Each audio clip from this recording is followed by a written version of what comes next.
सुखदेव जी वर्णन करते हैं राजन, रास मंडल में जितनी गोपियां उतने श्री कृष्ण बन गए और प्रत्येक गोपी के साथ में गलवैया डाल करके नृत्य कर रहे हैं। अब जब गलवैया डाल करके रास कर रहे थे ना जी, रास के बीच में वही आ गया जो मेरे ठाकुर जी को पसंद नहीं है। कौन आ गया? अभिमान।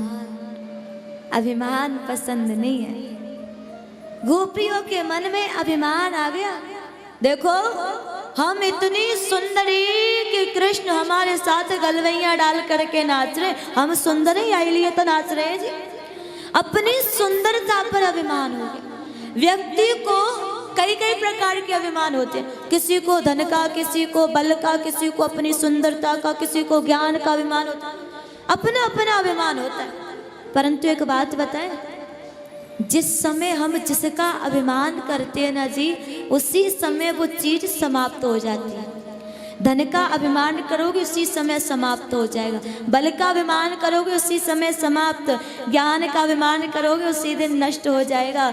और यदि सुंदरता का अभिमान करोगे ना जी, तो इस पूरे संसार में मेरे राधा रमण जी से ज्यादा सुंदर कोई नहीं है, कोई हो ही नहीं सकता।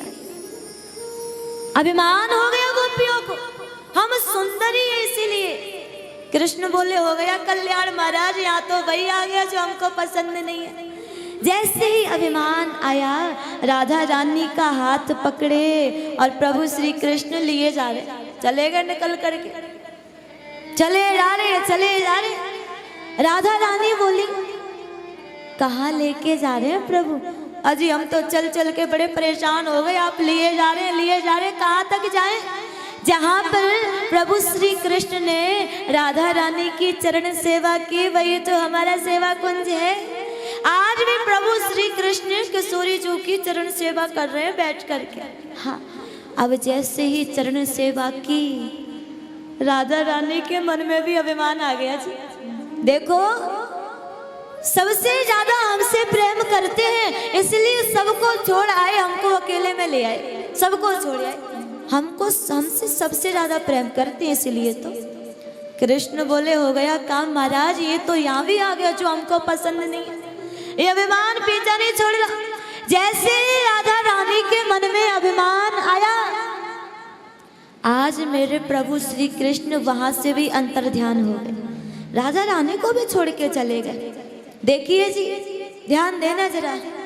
अभिमान आने पर प्रभु श्री कृष्ण गोपियों को छोड़ सकते हैं, राधा रानी को छोड़ सकते हैं, तो अभिमान आने पर हम और आपको क्यों नहीं छोड़ सकते जी? वो छोड़ देंगे, वो त्याग देंगे हमको भी। इसलिए अभिमान तो कभी करना चाहिए नहीं। राधा रानी ढूंढ रही है, अजी कहाँ चले गए? हे प्रभु श्री कृष्ण कहाँ चले गए? हे राधा रमण जी कहाँ चले गए? हे बांके बिहारी जी कहाँ चले गए?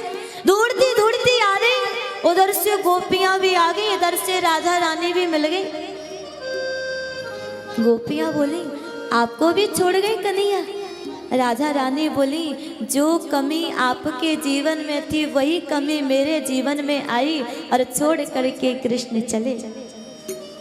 गोपियों के साथ में राधा रानी भी पुकार रही है, राधा रानी के साथ में गोपियां पुकार रही हैं, हे प्राणों के नाथ, हे ब्रज के स्वामी, कहाँ छोड़ के चले गए प्रभु आप हमें? आपके पुष्प के कोमल चरण, पुष्प के समान आपके कोमल कोमल चरण प्रभु। ये कंकड़ीले रास्ते, ये पथरीले रास्ते, ये जलते ये धूप, ये जलता हुआ मार्ग प्रभु, क्यों अपने कोमल बदन को कष्ट दे रहे हैं आप भगवान? कहाँ चले गए आप हमें छोड़कर? पूछ रही है गोपी।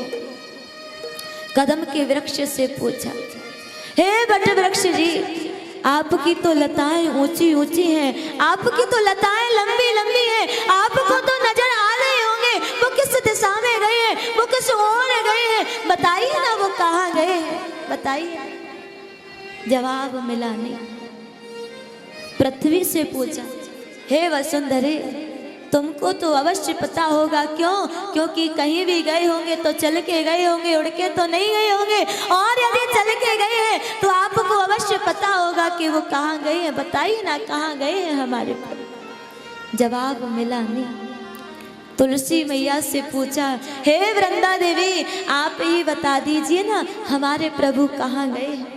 एक गोपी बोली, ये नहीं बताएगी कहाँ गए हैं। क्यों? क्योंकि जिन चरणों की हम चाह रखती हैं उन्हीं चरणों पर हर रोज ये चढ़ाई जाती है, इसलिए ये नहीं बताएगी,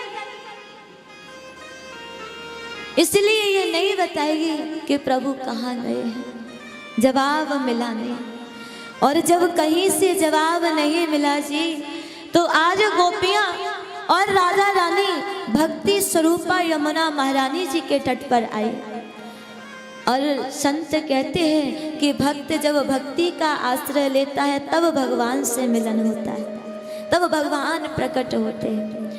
भक्ति स्वरूपा यमुना महारानी जी के किनारे आए और जो ब्रह गीत गाया गोपियों ने, उसको गोपी गीत कहा जाता है।